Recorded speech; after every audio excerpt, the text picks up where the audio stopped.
All right, everyone. So I want to talk to you guys about the sacking of the city of Constantinople that took place in the year 1204, in which an army of crusaders and Venetian sailors broke into the city of Constantinople and proceeded to massacre, rape, and loot the population for 3 days. And you read about this horrific history. You read about Christians butchering other Christians in the name of Christianity, and it makes you wonder, how could these people reconcile their Christianity with their murderous ways and their butchery? And then you look deep into this history and you find that back in those days, it wasn't so different from the modern era.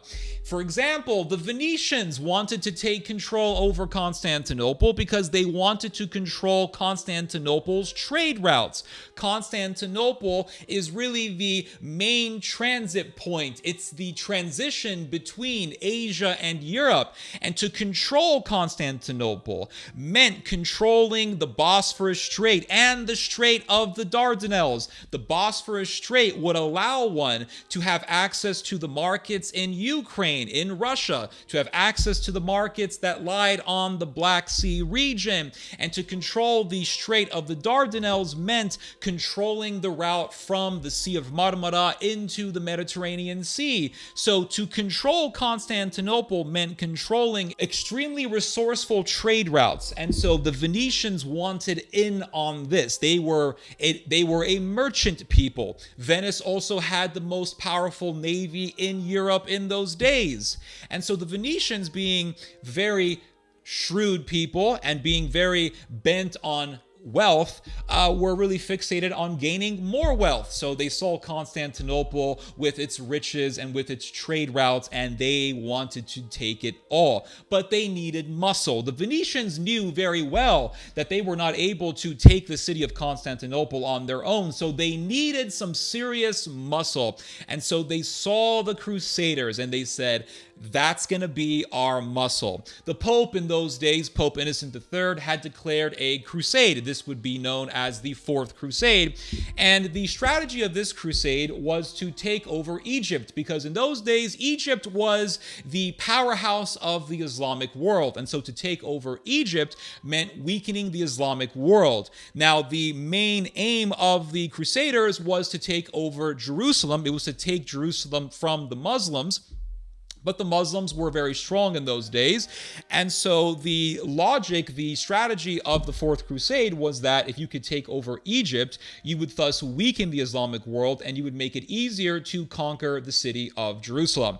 The thing is that the Crusaders needed a way to travel to the Middle East, and they did not have sufficient ships to make that sort of distance. So they went to the Venetians, because the Venetians had a very powerful navy and they were masters in the trade of shipbuilding. So thousands upon thousands of crusaders traveled from Belgium, Germany, France, and they went to Venice. And they went to the Venetians and they said, build us ships. And of course, the Venetians were not going to do this for free, and the crusaders did not have sufficient funds. So the crusaders had to go to the money lenders of Venice. They had to borrow money and take loans, which meant that they were deep in debt. So they took loans, they paid the Venetians with their loaned money, and the Venetians built several hundred ships.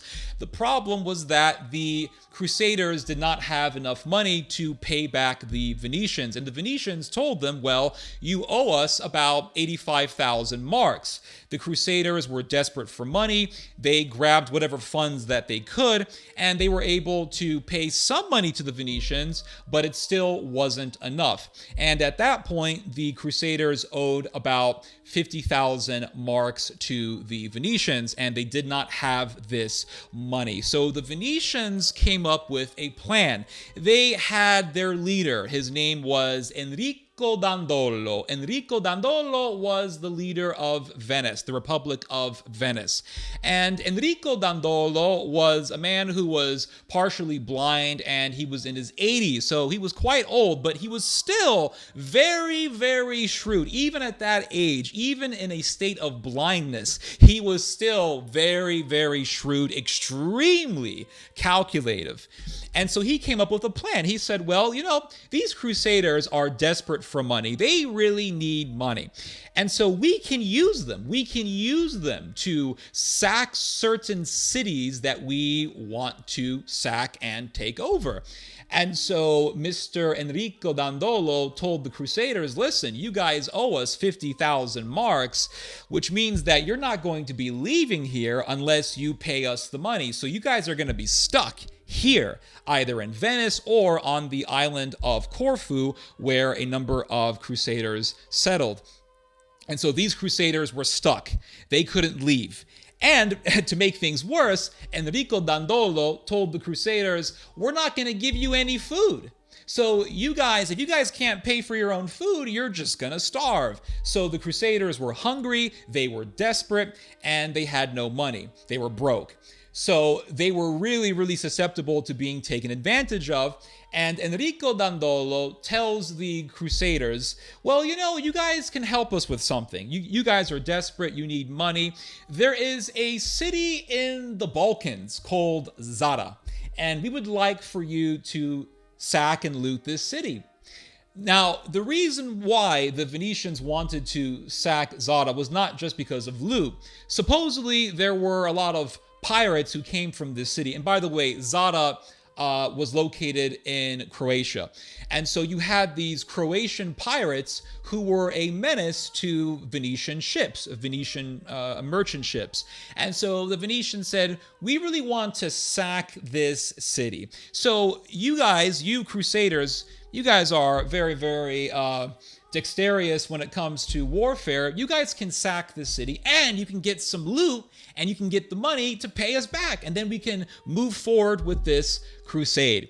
And so some of the Crusaders objected to this. Some of the Crusaders really dissented from this, and they said, listen, I didn't sign up to kill fellow Christians. But the vast majority of the Crusaders said, okay, where do I sign on? Let's go get some loot. So they go to Croatia alongside these Venetian sailors, and they go into this Christian city called Zara, and they sack and burn the city, and they loot, and they take a bunch of stuff. So the Crusaders, they take a whole bunch of loot, and the Venetians come along, and they tell the Crusaders, hey, you guys got a whole bunch of loot, but you guys have to share that loot with us. And the Crusaders said, what are you talking about? You guys told us to sack the city, and you said that we could take loot. Now you want to take some of our loot from us? And the Venetians said, yes, that's right. So the Venetians took some loot from the Crusaders after fighting with the Crusaders over it. They took some loot, and still, after murdering their fellow Christians in Croatia, the Crusaders still did not have enough money to pay the Venetians back, which meant they were stuck in the Balkans. Now they were stuck in this southeastern region of Europe. Winter was coming. It was getting cold. They were desperate, hungry, and they were still broke. And on top of that, they had a whole bunch of Christian blood on their hands.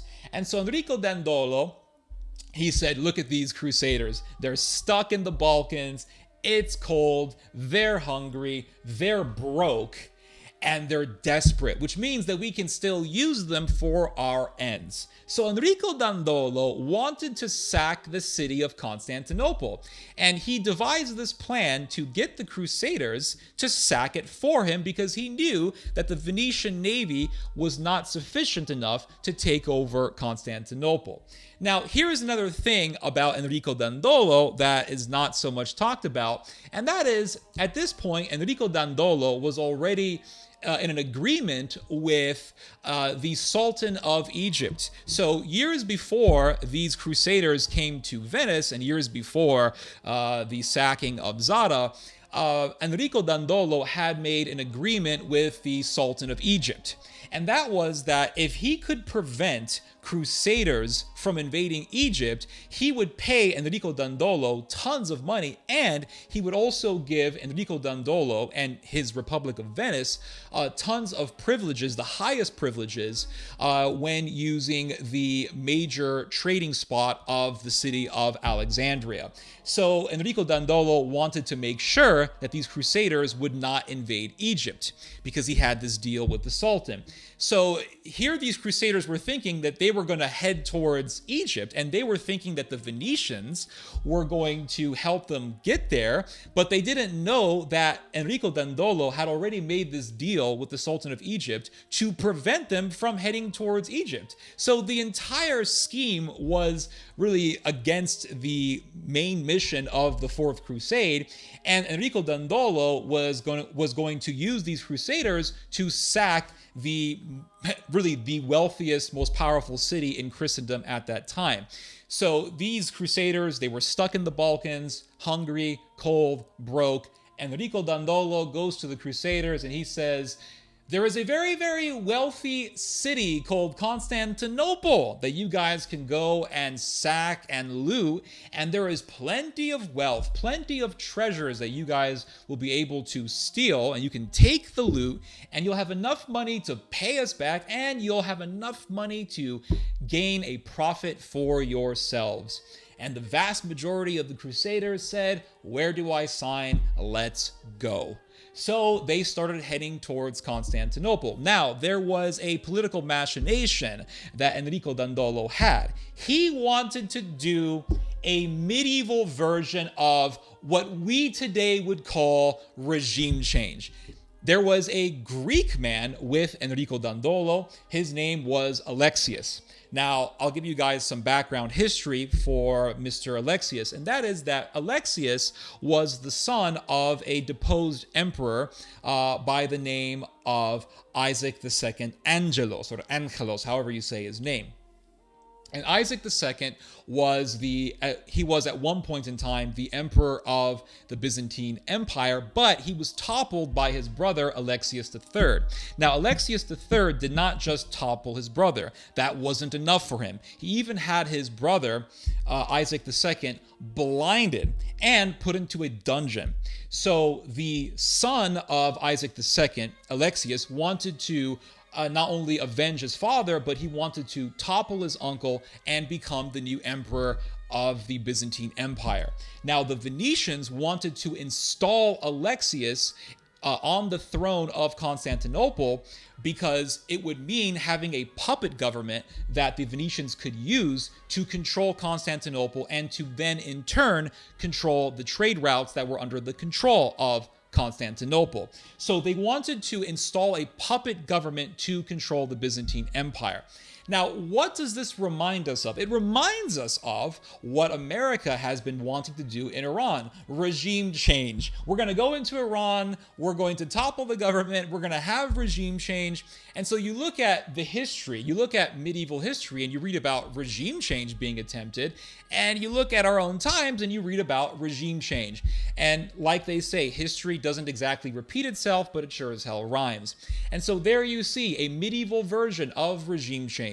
So the Crusaders and the Venetians, they start heading towards Constantinople, and they stop by this little Greek city called Abydos. The Crusaders are hungry, and they hear that this Greek city of Abydos is full of wheat. So what do? They, of course, enter the city of Abydos, they sack and loot it and steal all of the wheat, and they leave the inhabitants to starve. They did not give a damn. So here they were, murdering Christians, robbing Christians, leaving Christians to starve, starving their fellow Christians, and they didn't care. And so you read this history and you think to yourself, how did these people reconcile their claim to Christianity with their very murderous and ravenous actions? These people were obviously extremely evil. Now, you can sit there and say, well, they were hungry and they owed money.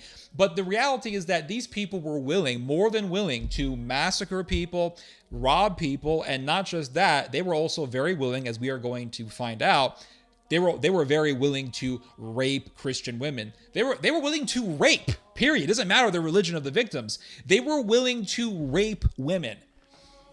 So these people were claiming to be Christians. They were claiming to be warriors of the cross, warriors for Christendom and for Jesus Christ. And here they were massacring and raping people. And it just reminds you of the modern era. You can read about, for example, the various Nazi SS units and how you had SS officers who claimed Christianity, and they would go into Eastern Europe and they would rape, pillage, loot, massacre people by the millions. And those SS officers, not all of them, but a number of them would claim Christianity. A number of them would claim that they were fighting for Western civilization and for Christianity or Catholicism. And so you read about the evils of the Nazis in the modern era, and you can see a parallel with the evils of the Middle Ages and how you had these Crusader knights and these Venetian sailors claiming Christianity, claiming to be warriors for God, and then raping, pillaging, and massacring people. And so you really see that those days were not so different from now. Yes, of course, we have better technology, but as far as human evil goes, there really isn't much of a difference. There really is no difference between then and now. You can see the same evils then as you do in the modern era. And so these crusaders, they were heading towards Constantinople. They sack and pillage the Greek city of Abydos, and they would also stop by. They would stop by this fishing harbor, and they saw these Greek fishermen just minding their own business, and these crusaders start opening fire on these Greek fishermen, firing arrows at them, slaughtering them. And you read this history and you think, okay, again, how did these people claim to be followers of the cross, followers of Christianity, and then do these evils? Well, you can ask the same question in regards to the Nazis. You can ask the same question in regards to the Croatian Ustasha. So, for example, in the Second World War, there were these Nazi collaborators in Croatia known as the Ustasha. These were Croatians who claimed to be Catholics. They claimed to be followers of Christ. They would go to church. They had nuns in their ranks. They had priests in their ranks. They had monks in their ranks. And they would butcher hundreds of thousands of people. Most of their victims were ethnic Serbs. And they would slaughter people. They were butchering people. They were killing Serbs and Gypsies and Jews. And at the same time, they were claiming to be followers of Jesus Christ. And so, like I've said, the same evils that you read about in the modern era, you can see in medieval history. So they're going to Constantinople, and they have this Alexius guy who they want to be their puppet emperor so that they could control the Byzantine Empire through him. And they go to Constantinople. They begin to try to take over the city. And initially, they fail. It doesn't succeed. The Venetians did manage to breach the city wall, and they did manage to enter the city, but they were repulsed. They were driven back. And knowing that they had lost this battle, the Venetians began to burn several buildings. They began to set several buildings on fire, and the fire was so ferocious that it destroyed a lot of property. So the Venetians and the Crusaders, they got together and they were wondering how they were going to take over the city.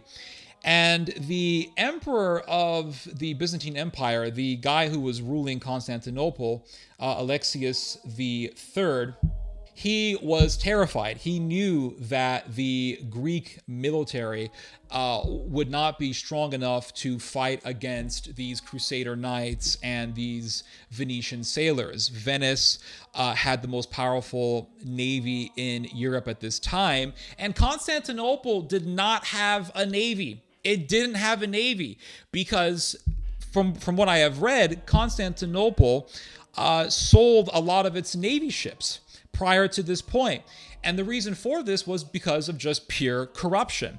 There was a lot of corruption in Constantinople, and there was a lot of greed. I mean, greed and corruption go hand in hand. And a lot of these Greeks in the Constantinople government, they were selling the naval ships because these navy ships were very, very expensive, and so you could sell them for a lot of money. Now, before this point, Byzantium had an extremely powerful navy, arguably the most powerful navy in Europe, definitely the most powerful navy on the Mediterranean Sea. And they say that the Byzantine navy had a presence it had a presence on the Mediterranean Sea. It had a presence on the coast of North Africa. And so the Byzantine government sold many of its ships, regardless of the fact that it had such a powerful navy. It didn't care. It was selling all of these ships to the point where its navy became depleted, and there was no more naval power belonging to Byzantium. Venice had this very robust navy, and Alexius III knew that fighting against these crusaders and fighting against the Venetian navy was pointless. It was going to be a losing battle. So Alexius III ran away. He left. He fled. And the Crusaders and the Venetians were then enabled to install this Alexius guy as the new emperor. So he was now declared as Alexius IV, and they freed his father, Isaac II Angelos, from the dungeon, and he was now co-emperor. So Byzantium now had two emperors, father and son, Isaac II and Alexius IV. But at the same time, these co-rulers were very weak. They didn't have much influence, and their influence was really eclipsed by a guy by the name of Alexius V Ducas Murtzouphlos. And Murtzouphlos means the one who has bushy eyebrows or a unibrow. And if you look at the portrait of Alexius V Ducas, you can see clearly that the guy had a unibrow. So he had this nickname, Murtzouphlos. And Murtzouphlos was very nationalistic, he was very militaristic, and he had this vision of reviving the strength of Byzantium. He wanted to reinvigorate Byzantium, reinvigorate Constantinople, and he wanted to, of course, drive out these crusaders. And so Murtzouphlos wanted to topple the co-rulership of Alexius IV and Isaac II. And he had the popularity that would really help him eventually. But the thing is that this dual rulership of Alexius IV and Isaac II was being protected by the Crusader Knights and the Venetian navy. And so the Crusaders were able to walk around Constantinople, and there were a lot of Italians who were living in Constantinople. Constantinople was a very diverse city. It wasn't just Greeks who were living in the city. You had Venetians, you had Pisans, and you also had Muslims who were in Constantinople, because Constantinople was a major trading center. It was really at the transition between Asia and Europe, and it was in between the major straits of the Bosphorus and the Strait of the Dardanelles. So tons of merchants from various parts of Europe and the Middle East were going through Constantinople, which meant that you had, of course, Arab merchants who would come to Constantinople. So to accommodate these Arab merchants, Constantinople had a mosque in the city. Yes, I know that may sound surprising to some people out there. You may have some, I don't know, trad Catholics who would find that surprising, or maybe you have some Orthodox people today who would find that surprising, but this was the reality. Constantinople was a major trading city, and so it wanted to accommodate the various peoples who would come over to do trade. This was really its economy. So you had Muslims, you had Arabs who would be in Constantinople, and there was a mosque there for them to enter and pray. These Pisans, they did not like the Greeks, and there is a reason for this. So numerous years before any of these events occurred, there was actually an anti-Latin pogrom that took place in Constantinople, in which Greeks rose up and proceeded to slaughter thousands upon thousands of Latin Catholics who were living in Constantinople. And the reason why these Greeks wanted to slaughter these Latin Catholics was because they did not like how these Italian merchants were getting a lot of money in their city, and they saw them as an economic threat, so they wanted to purge them out of Constantinople. So there was a pogrom, and a lot of Italians were butchered, and so these Pisans, of course, did not forget this, and they saw the presence of the Crusader Knights and the Venetian sailors in Constantinople as their opportunity to strike back and really get revenge against the Greeks. So they saw an opportunity to attack the Muslims in Constantinople, to attack the Arabs. And so these Crusaders and these Pisans and Venetians got together, and they started to complain about this mosque. They said, well, why is this mosque here? I thought this was supposed to be a Christian city, and how can you call yourselves Christians when you have this mosque? You guys are traitors to the faith, etc., etc. And so they began to attack the mosque. Not only did they attack the mosque, but they also began to steal the wealth that was inside of the mosque. So they would sit there and claim they were fighting for God, and they would sit there and act as if they were attacking the mosque in the name of some sort of noble religious cause, but they were also thieves. And so they were stealing the wealth that lied inside of the mosque. The Arabs, of course, began to defend their mosque. They started fighting these Roman Catholics, and the Greek Orthodox people who were around, seeing these Latin Catholics attacking these Arabs, entered the fray to defend the Arabs. So you had this skirmish, you had this fight going on between the Arabs and Greek Orthodox Christians on one side and the Roman Catholics on the other side. And there was a bloody fight that commenced, and a fire broke out in this mosque. They say that we don't really know who caused the fire, but this fire broke out, and this fire was so ferocious that it burned a huge amount of the city, and literally hundreds of men, women, and children were burned to death. And these crusaders who attacked the mosque would be the same crusaders who would later on massacre, rape, and loot the city of Constantinople. So let's just look at this event, because I want to make a parallel between then and now. So here you had these crusaders and these Venetians who attacked a mosque, and they attacked the mosque in the name of some sort of a righteous Christian cause. They said, well, why do you have a mosque? Don't you know the Muslims are heathens? Islam is a false religion. So why do you have this mosque? And they said that they had the right to attack this mosque. And so they attacked the mosque. Now, you would look at that story and you would think to yourself, wow, those crusaders, they must have been the good guys. Here they were attacking Islam. A lot of people would think this. A lot of people would say this. They would say, look at how based and how noble and righteous these crusaders were. They attacked a mosque. And these weak, cucked Greek Orthodox Christians defended the Muslims, and they defended the mosque against the based trad Catholic crusaders. But you would be wrong. That position is based on a false idea, because your idea is, well, if they're against the mosque, and because they attacked the mosque, and because they were against Islam, automatically they were the good guys. That is the mentality a lot of people today have. Well, they attacked a mosque. That means they must have been the good guys. And those Greeks were traitors, and they were the bad guys.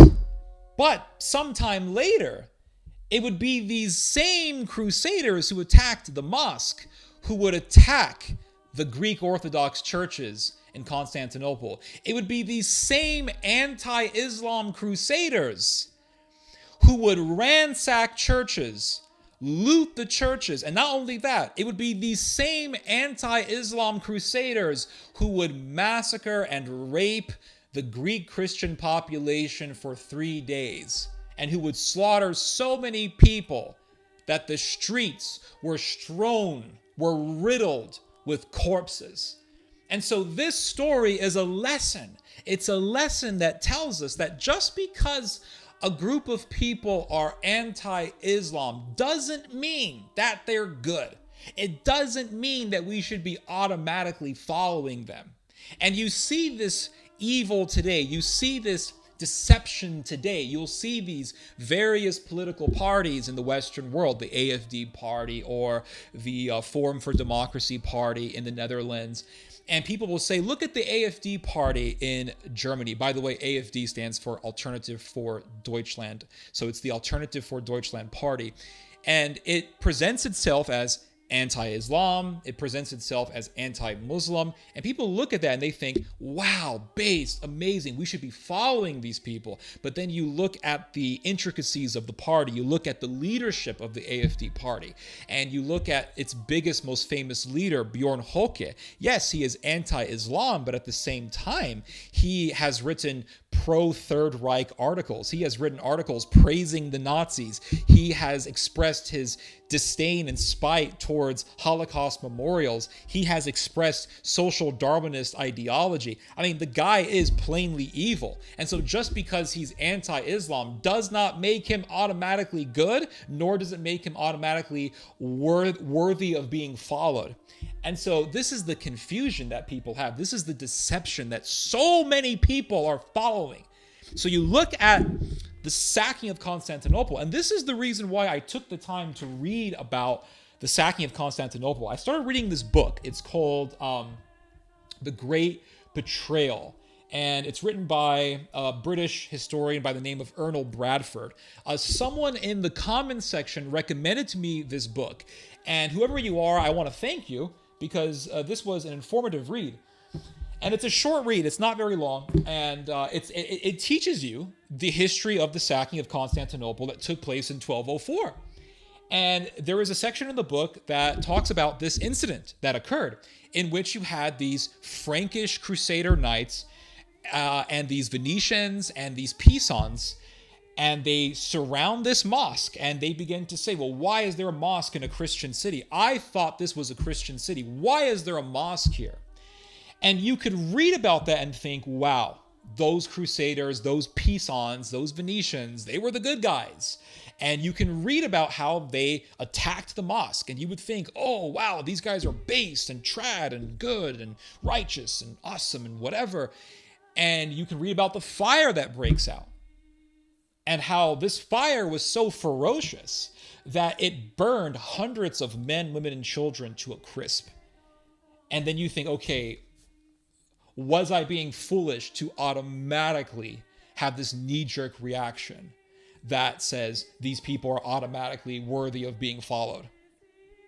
Yes, you were being foolish. And I have been there before. Believe me, I used to be a trad cat. I was a trad cat for years. I've read many books on the Crusades.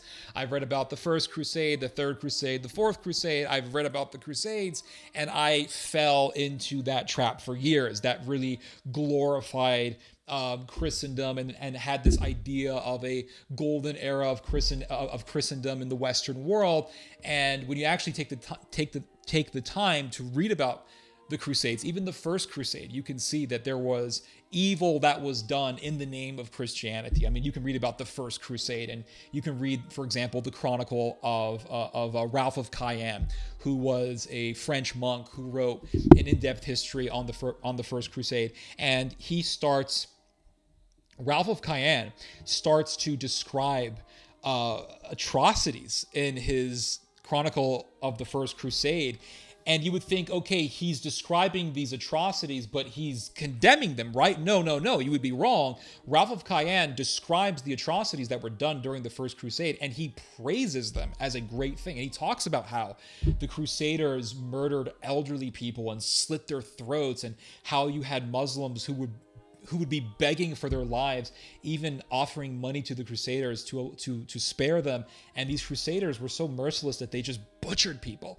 And it's so creepy because Ralph of Cayenne describes all of these atrocities as if they're a good thing. He praises them. And then he says that Mars gave us victory. That's what he says in his chronicle on the First Crusade. He said, Mars, the Greek god of war, the Greco-Roman god of war, gave us victory. And he's writing this in the Middle Ages, in France. And I'm thinking, you're telling me that some monk in medieval France was praising atrocities and then saying that the Greco-Roman pagan god of war, Mars, gave the Crusaders victory. So already in the medieval period, already in the Middle Ages, you had this idea of going back to European pre-Christian paganism and connecting that paganism to doing atrocities, doing massacres, and praising those massacres. And it just reminds me of the Third Reich. I mean, you read about Nazi Germany. I know a lot of you guys think that it's so cringe to bring up this history, but you guys are foolish if you think that. You are foolish if you want to ignore the evils of history because you're following some sort of crazy, unhinged right-wing trend. If you ignore history, history will repeat, as the saying goes. It's very true. But if you look at the Nazi Germany, there was an SS division. It was called the SS Charlemagne. It was a French Nazi SS division. And why did they call themselves the SS Charlemagne? It's because they identified themselves with medieval Christendom. Charlemagne was this Frankish king who became really the ruler of Western Christendom. And he's very, very famous in Western Christian history. And so a lot of people glorify him or they romanticize him.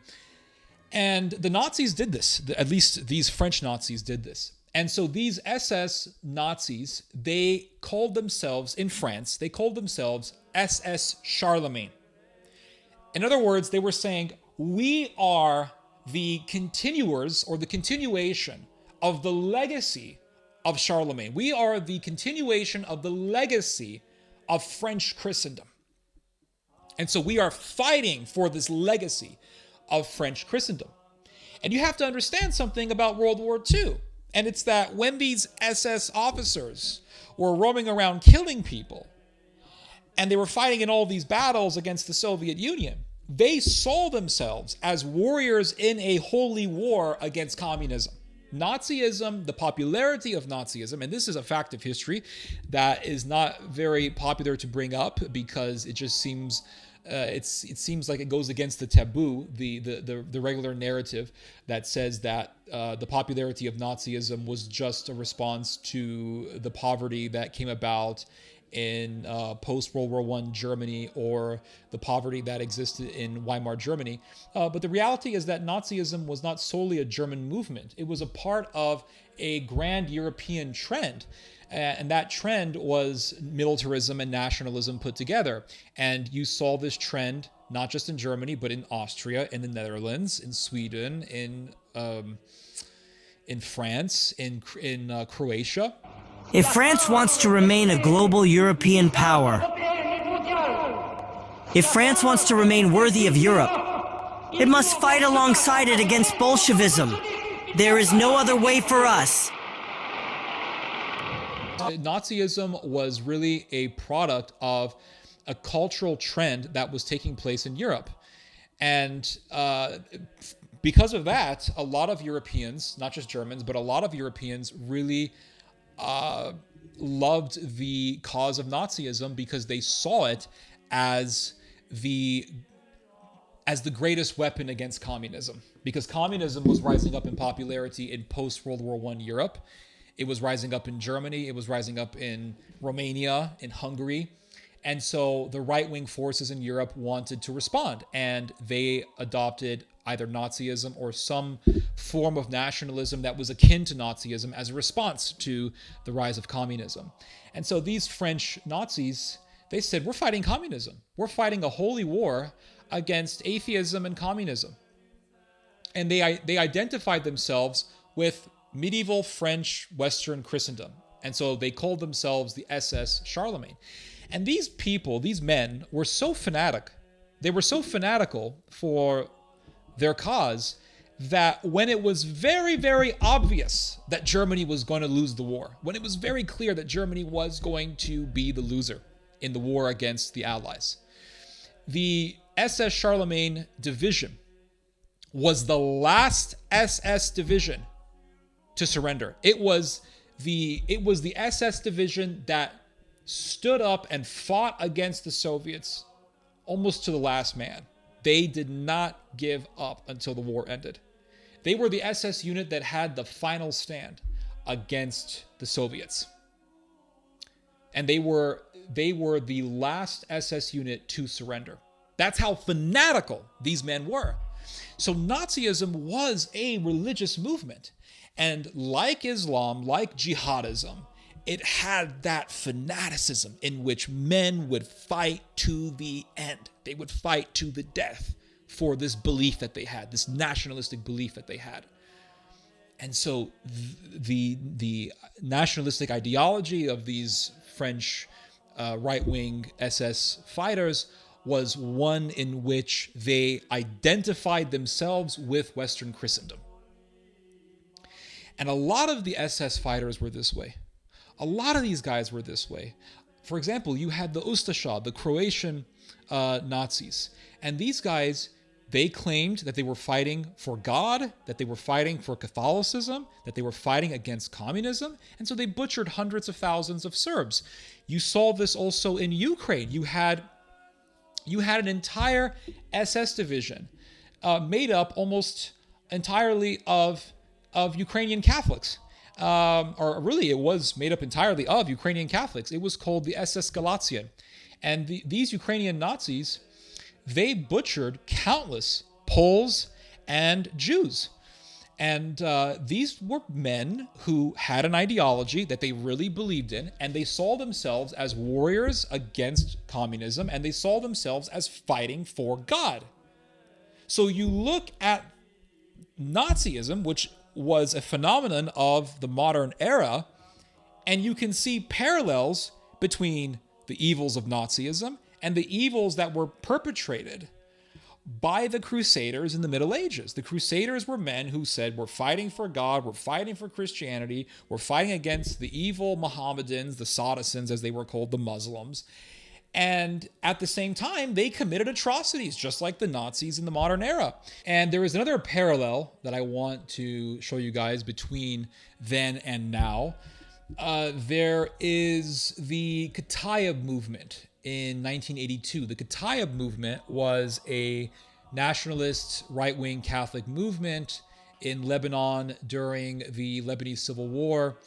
And these guys were right-wing, they were nationalists, they were Catholic, trad Catholic, and they were also heavily inspired by the Nazis.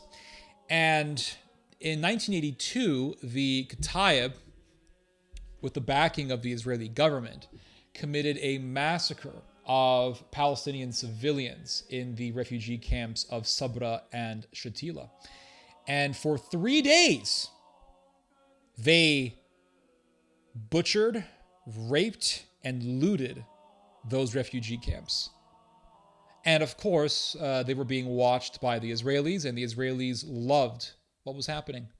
So here you had right-wing, trad Catholic Lebanese militants working with anti-Christian Jews to butcher Palestinians. And for 3 days, they raped and murdered and looted, just like the Normans in Constantinople looted, massacred, and raped the city for 3 days.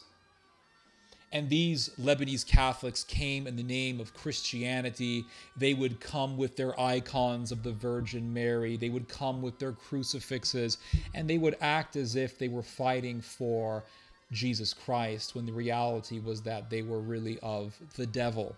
Remember what Jesus Christ said, "You are of your father, the devil, who was a murderer from the beginning." And who killed Christ? Who killed him? It was the Institute of the Temple. It was the institute that was founded by Christ. The temple, the institution of the temple, was founded by God. God is the Holy Trinity, the triune God. Jesus Christ is the second person of the Godhead.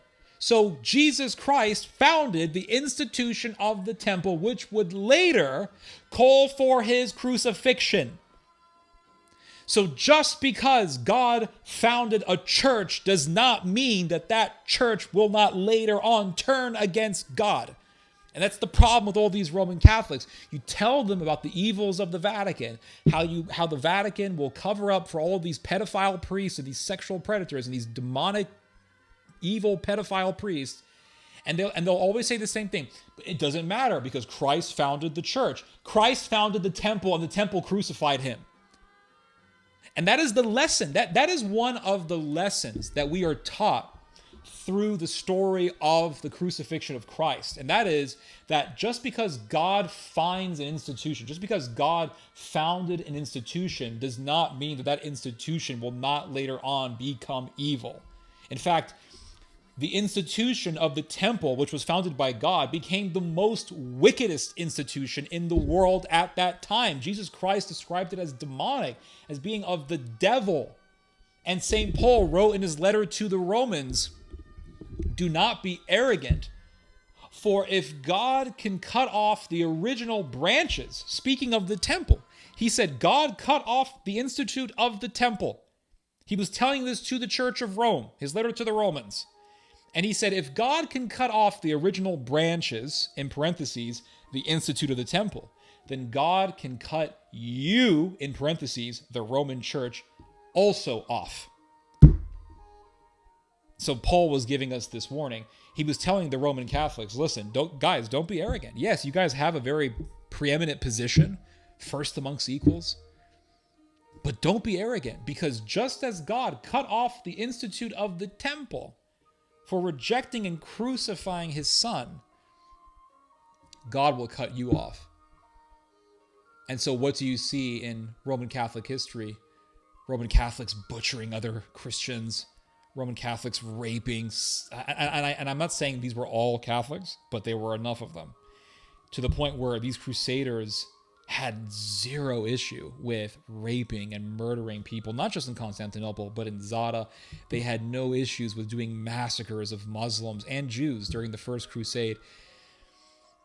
There were some very evil people, and you read about Nazi Germany and the SS, and how you had these SS officers who identified themselves with Christendom, and they were committing atrocities. And so you just see the evils of the past being paralleled with the evils of the modern era. So again, you can see parallels between then and now. The devil never sleeps, and all of the evils of the devil are just simply the same repackaged thing, be it Nazism, be it this insidious, violent ideology that a lot of these crusaders subscribe to. You can see the same evils, and the outcome is the same. Be it the outcome of Nazi evil or the outcome of the evils of these crusaders, the outcome is the same, and that is just a bunch of bodies, carnage, mass rape, mass looting. And so that's the reason why I started reading about the sacking of Constantinople, to see the parallels between then and now. These crusaders, they said, well, we were anti-Muslim. Okay, you're anti-Muslim.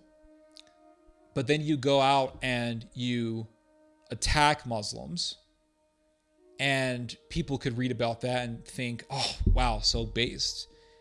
But then these very people would go out and massacre and rape Christians by the thousands in a Nanking style atrocity. And if you don't know what Nanking is, go look it up. It's when the Japanese imperial military invaded the capital city of Nanking in China and proceeded to slaughter hundreds of thousands of people and rape at least 100,000 women. And that was done by Imperial Japan. Imperial Japan was Buddhist and Shinto. They were Mahayana Buddhists. They were pagans. They were worshiping their emperor.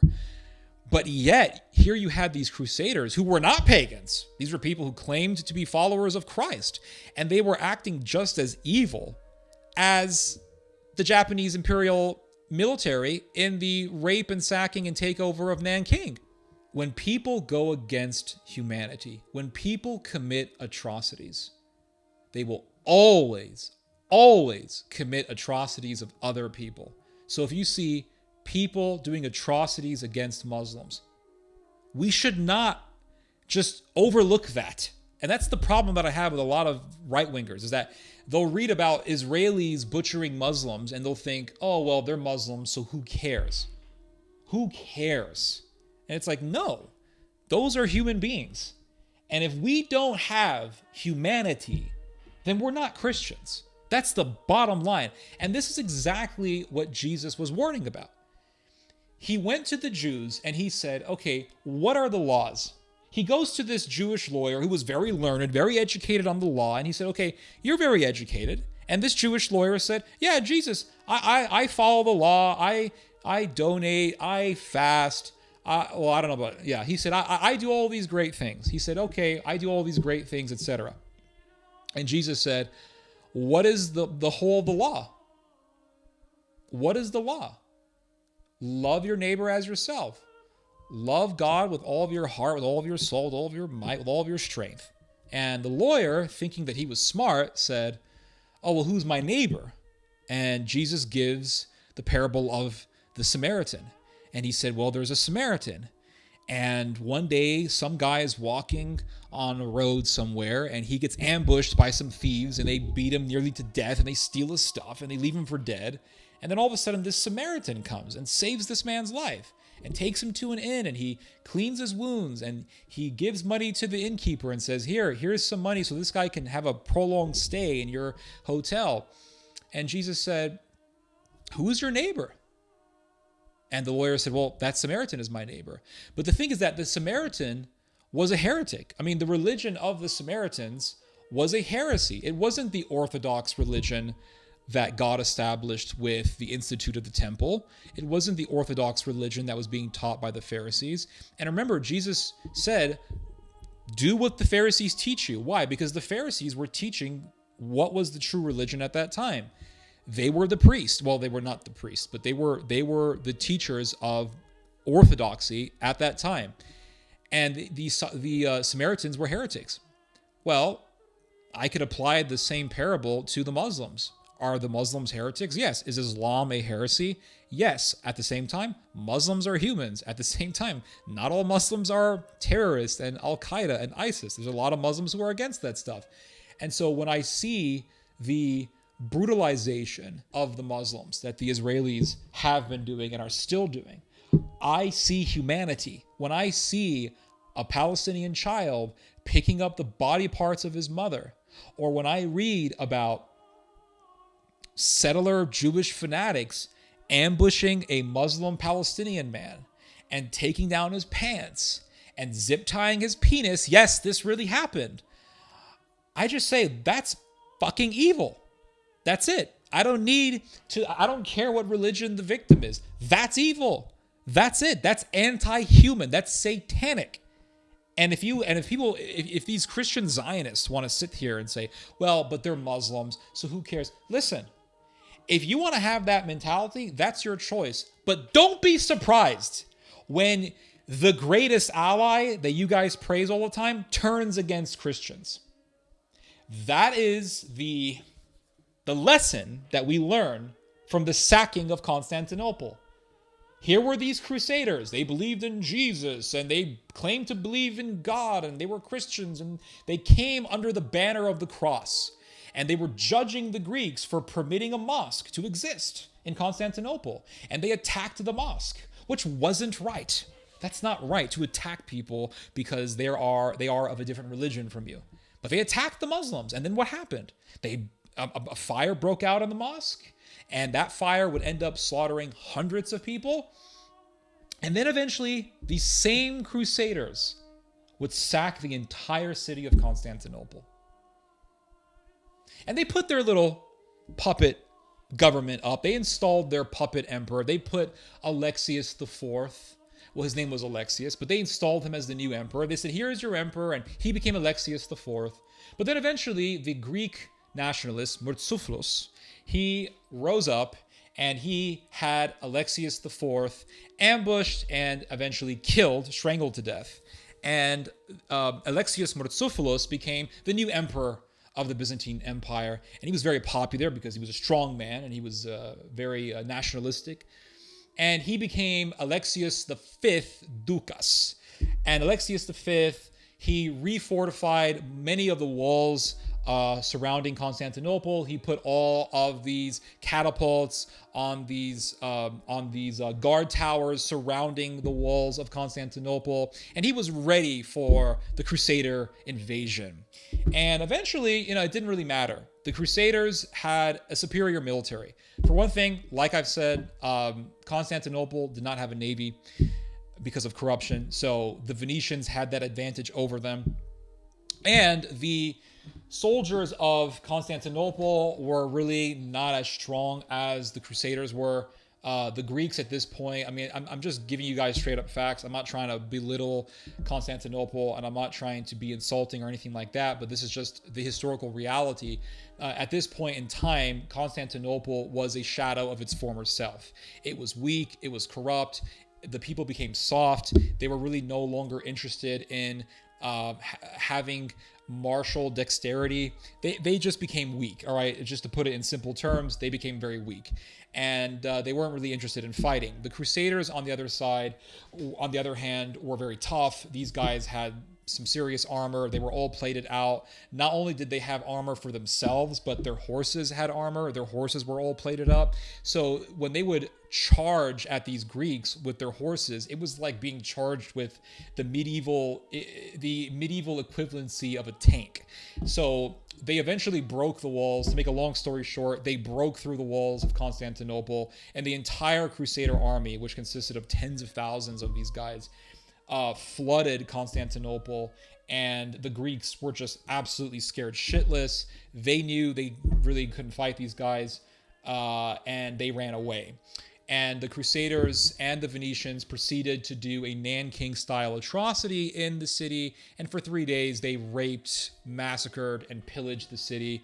And the book that I have been reading on this, The Great Betrayal, says that they gutted out all of the wealth of Constantinople like an ant, or like a colony of ants devours a corpse, devours a carcass. And they did not care about God. They didn't care about Christianity. They were taking all of the icons, all of the Christian icons that the Greek Christians had, they stole them. If there was a Greek icon that had some sort of valuable metal on it or some valuable material, they would steal it. If something was made out of gold, they would melt it down. It didn't matter even if there was an icon of the Virgin Mary. If there was gold on that icon, they took it. They did not care. They gutted out all the churches. They destroyed churches. And all of that piety that they expressed when they were judging the Greek Christians for having a mosque in their city, they completely betrayed all of it. And they betrayed their own faith. And they broke every law in the book. They murdered, they robbed, and they raped. And they became no different than the pagans of Imperial Japan. In fact, there was a Greek historian who survived the Crusader sacking of Constantinople. His name was Nicetas. And Nicetas said that the Crusaders were so brutal and so evil that they were worse than Muslims. They were worse than Muslims. This is what Nicetas tells us. He says that the Arabs did not even do what these Crusaders did. He said the Arabs did not do the sick and twisted actions that these Crusaders did. He said the Arabs didn't treat women like the Crusaders did when they sacked the city. So here were these Crusaders judging the Greeks for allowing a mosque, and they were anti-Islam. And you would think, oh, they were the good guys. They were worse than the Muslims. And so here is another lesson that we can learn from history. And that is that many times, the alternative that we think is better than what we're complaining about is worse. A lot of times people sit there and they complain about Islam, and that's all they complain about. And they'll say, well, we need to follow this political... They'll say that we need to follow this political organization. We need to follow this political party, this right-wing political party.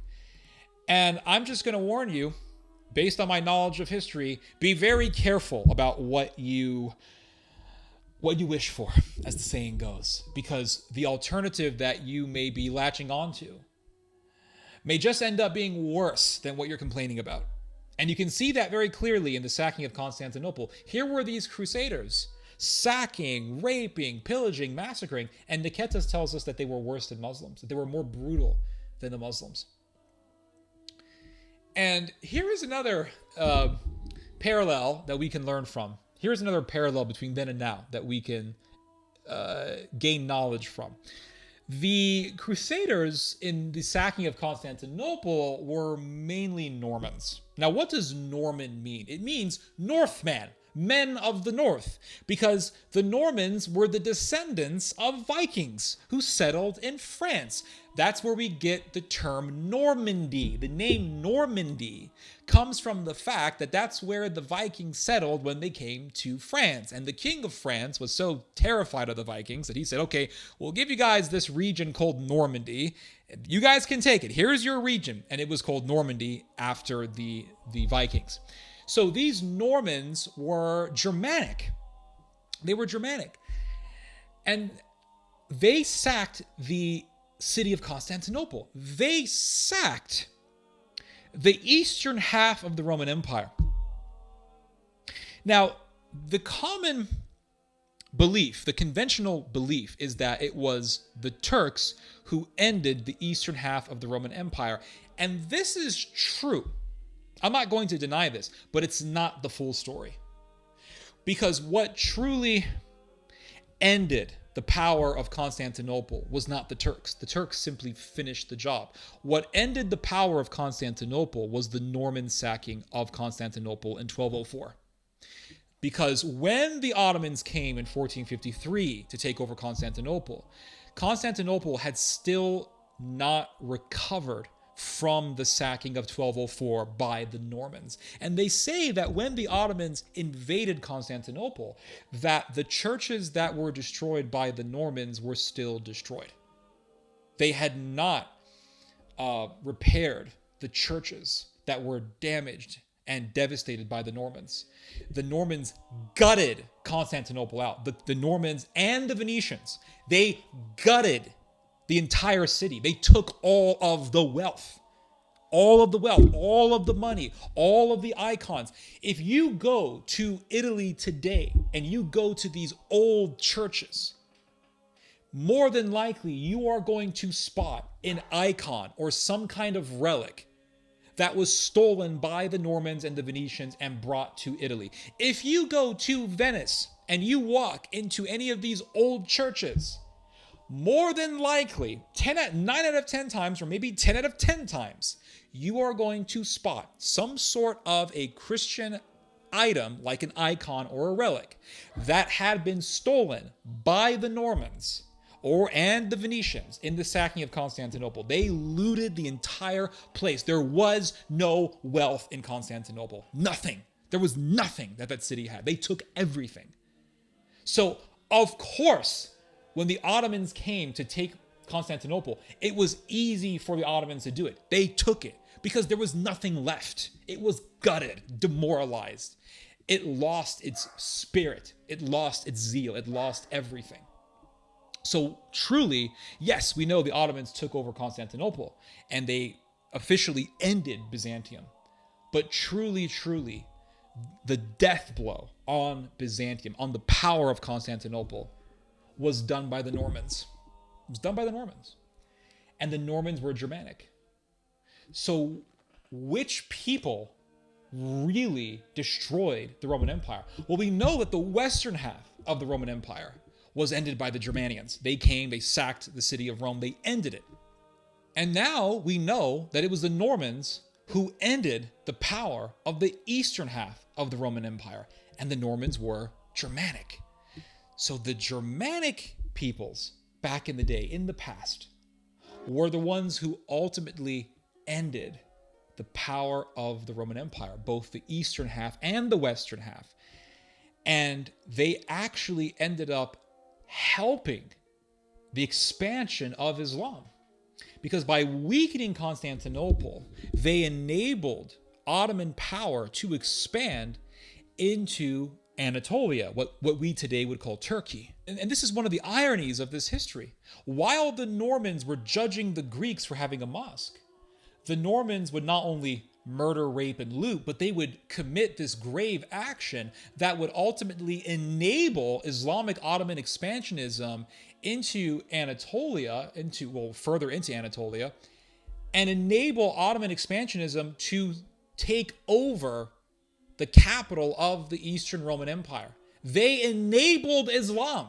They helped the expansion of the Ottomans. And you fast forward to the present day. World War I, you had the Germans rising up, invading their neighbors, working with the Ottomans.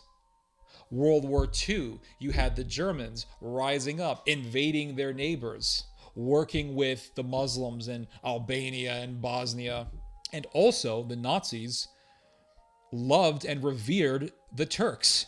They really admired the Ottoman Empire because it was the Ottoman Empire that committed a genocide of the Armenians and the Greeks and the Assyrians and got away with it. And so the Germans thought, well, if the Ottomans got away with it, we could do a genocide and also get away with it. And you look at the past to the Middle Ages and you read about what? The Germanians sacking Rome, ending the western half of the Roman Empire, and the Germanians sacking Constantinople and ending the eastern half of the Roman Empire.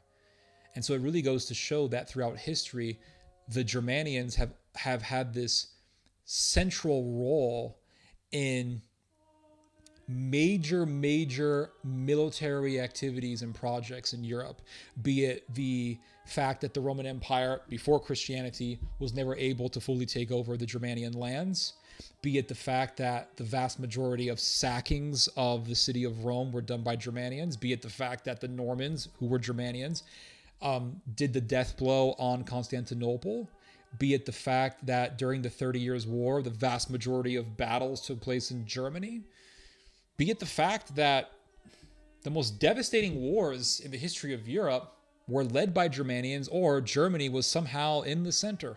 30 Years' War, the most brutal war in Europe before the First World War and Second World War. Most of the battles that took place in the 30 Years' War were done in Germany. And what was the ideological cause of the 30 Years' War? It was the Roman Catholic Protestant divide, and the Protestant movement was founded where? In Germany.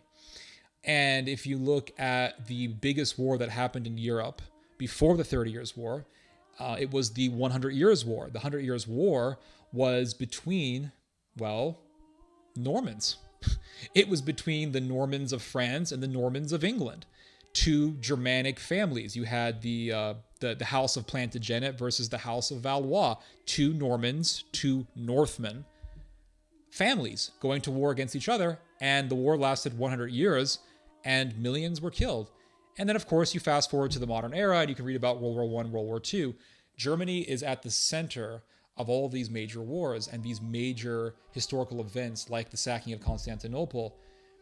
And then you look at Europe today, and what do you read about? You read about how the United States is talking about giving power to Germany. For example, America's representative in NATO, Matthew Whitaker, recently stated, and I've done videos on this, he recently stated that one of the visions of the United States is to enable Germany to become the most powerful country in Europe. And they also want for Germany and a pan-European power bloc to be just as powerful as the United States, militarily speaking. So you're seeing the revival of Germany, and almost no one is talking about it. And you have people looking at this saying, oh, this is so cool. This is so based. This is so amazing. And these people are historically restarted. And so I advise you guys to read up on this history because I don't want you to be historically restarted. My whole goal of doing this video is to tell you guys of these parallels so that you guys don't end up being ahistorical. Anyway, I've talked long enough. You guys have just heard some theology. God bless.